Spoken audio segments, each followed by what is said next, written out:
நம்ம Ashwin sweets and snacks export பண்றதுக்கு 7373041434 மற்றும் www.ashwinsweets.com கான்டாக்ட் பண்ணுங்க.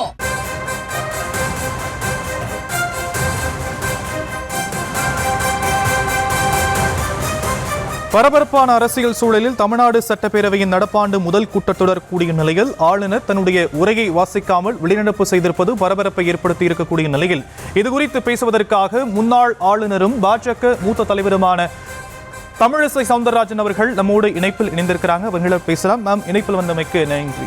நீங்க இரு மாநிலங்களுக்கு முன்னாள் ஆளுநர்களா இருந்திருக்கிறீங்க. இப்போ தமிழக ஆளுநருடைய செயல் வெளிநடப்பு செய்திருக்கிறாரு. இதை நீங்க எப்படி பாக்குறீங்க? இல்ல, இதுல தமிழக ஆளுநரின் செயல் வெளிநடப்பு செய்திருக்கிறார் என்று கேள்வி கேட்பதற்கு முன்னால் தமிழக அரசாங்கம் ஆளுநரை எப்படி நடத்தியது என்பதுதான் முதல் கேள்வியா இருக்க முடியும். ஏன்னா ஆளுநர் பேச எழுந்திருக்கும் போது மைக்கை அணைப்பது எந்த விதத்துல நியாயமா இருக்கும்? அது மட்டும் இல்ல, ஒரு ஆளுநரை முதலிலிருந்தே ஒரு பரிகசிக்கிற மாதிரி, அவர் கொடுக்குற மரியாதை கொடுக்காத மாதிரி, அவமரியாதை செய்யற மாதிரி சில எல்லா மாநிலங்களிலும் உள்ள நுழைஞ்ச உடனே நம்ம சபாநாயகர் எழுந்து நிற்பாங்க, ஆளுநர் போய் நிற்பாங்க, சபையே எழுந்து நிற்க, தேசிய கீதம் இசைக்கப்படும். உடனே அடுத்த நிமிடம் கவர்னர் உரைய ஆரம்பிப்பார்கள். ஸோ அந்த வழக்கை யாருமே தமிழ்தாய் வாழ்த்து வேண்டான்னு நான் கூட சொல்ல மாட்டேன். தமிழ்தாய் வாழ்த்து வேண்டாம்னா நானே ஒத்துக்க மாட்டேன். ஆனா பழக்கத்துல இருக்கின்ற இந்த தேசிய கீதத்தை ஒலிக்க வேண்டும் என்று கேட்பதும், ஆளுநர் எழுந்து நின்ன உடனே மைக்கை அணைத்து அவரை வெளிநடப்பு செய்யக்கூடிய ஒரு நிலைமைக்கு தள்ளுவதும் தான் அந்த அரசாங்கத்தின் நோக்கமாக இருக்கிறது. அவ்வளவுதான். நம்ம ஒரு சின்ன திருத்தம், அங்க ஆளுநருடைய மைக் ஆஃப் செய்யப்படலை. என்னுடைய செய்தியாளர்கள் கூட பார்வையாளர் மாடத்துல இருந்தாங்க. ஆளுநருடைய மைக் ஆஃப் செய்யப்படலை. பட் அவர் சொல்லக்கூடிய குற்றச்சாட்டுகள் அப்படிங்கிறது ஆளுநர் அவர் வெளிநடப்பு செய்த ஒரு 10 நிமிடங்கள்ல ஆளுநர் மாளிகையிலிருந்து ஒரு 13 குற்றச்சாட்டுகளை அடுக்கி ஒரு அறிக்கை வெளியிடப்படுது. அப்போ இது ஏற்கனவே பிளான்ட் அப்படிங்கிற ஒரு விஷயம் மாதிரியான ஒரு கேள்விதான் எழுப்புது. அந்த இதுக்குள்ள நான் போகல. ஏன்னா அது நடைமுறை என்ன எனக்கு தெரியாது.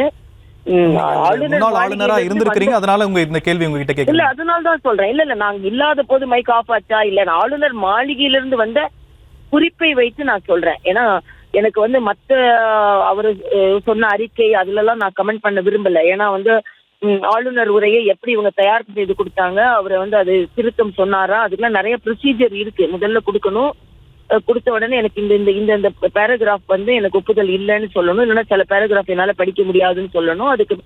அதுக்கு ஒரு நீண்ட ப்ராசஸ் இருக்கு. அந்த ப்ராசஸே இவங்க ஏன்னா நான் அந்த பழக்கத்தை இருந்தனால சொல்றேன். கவர்மெண்ட் முதல்ல நம்மளுக்கு சப்மிட் பண்ணுவாங்க, நம்ம படிக்கணும், படிச்சுட்டு இதுல எனக்கு அப்ஜெக்ஷன் இருக்குன்னு சொல்லுவோம். அப்ப சில நேரம் கவர்மெண்ட் ஒத்துக்குவாங்க, இல்லைன்னா இது சிலதை அவங்க இல்ல ஏற்க முடியாது. சில கவர்மெண்ட் இப்ப நான்லாம் சொல்லும்போது தெலுங்கானால சில பேராகிராஃப் எல்லாம் நீக்கிருக்காங்க. இது கொஞ்சம் இது படிக்கிறது கவர்னருக்கு எம்பராஸ்மெண்டா இருக்கும், சரியில்லைன்னா நீக்கிருக்காங்க. ஆளுநரை இத்தனைக்கும் அங்க எதிர்கட்சி தான், காங்கிரஸ் கவர்மெண்ட் தான் நடந்தது. அப்போ ஆளுநர் ஒண்ணு சொன்னா அவங்க ரெசிப்ரோகேட் பண்ணிருக்காங்க. இங்க ஆளுநர் உரை சமர்ப்பிக்கப்பட்டு ஆளுநர்ல என்ன திருத்தம் கொடுத்தாருன்னு எனக்கு தெரியாது. அதனால நான் அதுக்குள்ள போக விரும்பல. நான் ப்ரொசீஜரல் மிஸ்டேக்க சொல்றேன். அது மாதிரி நீங்க ஆளுநர் மைக் ஆஃப் செய்யப்பட்டதுன்னு ஆளுநர் மாளிகையிலிருந்து வர ஒரு குறிப்பு சொல்லுது. அதை வச்சுதான் நான் சொல்ல முடியும். ஏன்னா நான் சட்டமன்றத்துக்குள்ள இல்ல. பாஜக அதிமுக வெளிநடப்பு செய்திருக்கிறாங்க, நாங்க ஆளுநர் சரியா நடத்தப்படலை அப்படின்னு. என்னோட ஒரே ஒரு கணிப்பு என்னன்னா, முதலிருந்தே பொதுக்கூட்டத்திலேயே ஆளுநரை பத்தி தப்பா பேச வேண்டியது, ஆளுநரை ஒரு வேற மாதிரி சித்தரிக்க வேண்டியது, ஆளுநர் வந்த உடனே அவரை பத்தி அவர் உரை வாசிக்க கூடாதுன்னே ஒரு நோக்கத்தோடு சூழ்நிலைகளை ஏற்படுத்துவது, இதெல்லாம் தவறு அப்படின்றத நான் சொல்றேன்.